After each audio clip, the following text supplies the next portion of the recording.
Para realizar un buen informe, en primer lugar, es necesario comprender el texto fuente. La comprensión implica además relacionar el texto con su contexto y manejar adecuadamente los conceptos que nos permiten comprender esto. Para eso hay que seguir los pasos del proceso de lectura. A partir de allí debemos planificar ordenadamente la redacción y escribir el informe de lectura. Para esto es importante atender a los pasos del proceso de escritura y seguir la estructura que este género requiere. En este video tomaremos de ejemplo el texto de Noam Chomsky, El control de los medios de comunicación, que seguramente ya has leído. Si no lo leíste, te sugerimos que lo hagas antes de ver lo que sigue.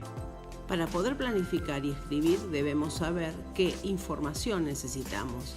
Esta se puede ordenar en 4 bloques que componen el informe: presentación, descripción, desarrollo y conclusión, cada uno de los cuales contiene varios elementos. Además, será necesario brindar la información bibliográfica a modo de paratexto por fuera del cuerpo del informe. Veamos cada parte y los elementos que las componen. Primero está la presentación.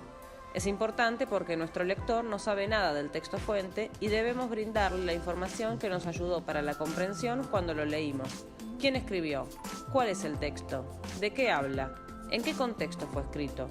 No hay que dar nada por sentado y hay que explicitar cada uno de estos elementos.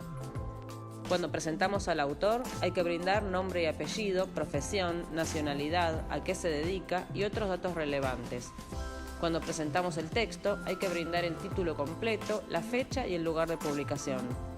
Para presentar el tema, explicitamos el asunto sobre el que habla el texto, no lo que se problematiza ni lo que piensa el autor sobre eso.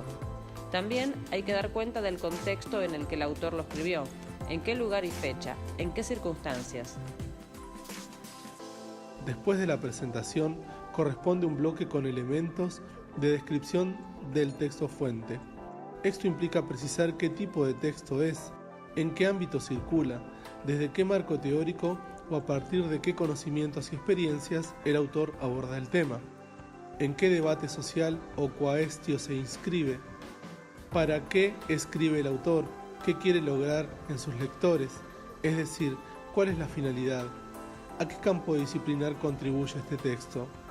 Y si se trata de un texto argumentativo, ¿cuál es la hipótesis que busca demostrar? Como es un informe crítico, aquí adelantamos nuestro punto de vista sobre el texto leído. Es fundamental expresar una hipótesis personal, que luego del desarrollo de las ideas del texto fuente debe ser defendida.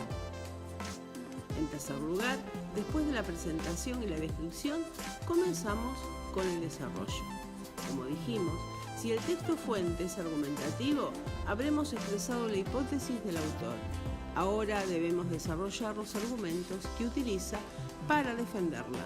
Es decir, ¿cuáles son las principales ideas del texto?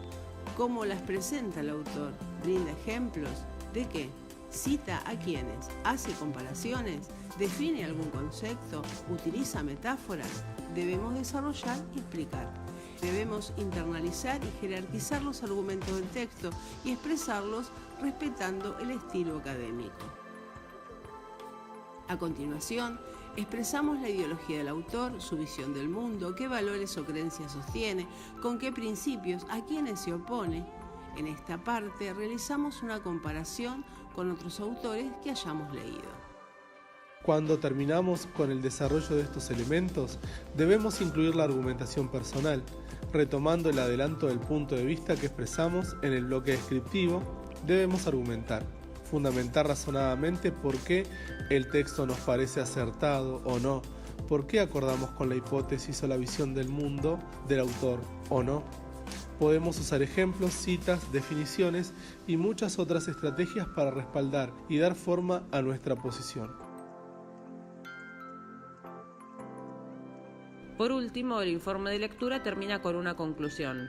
Aquí retomamos, para cerrar el texto, la información más importante, una síntesis tanto de las ideas del autor como de la argumentación personal.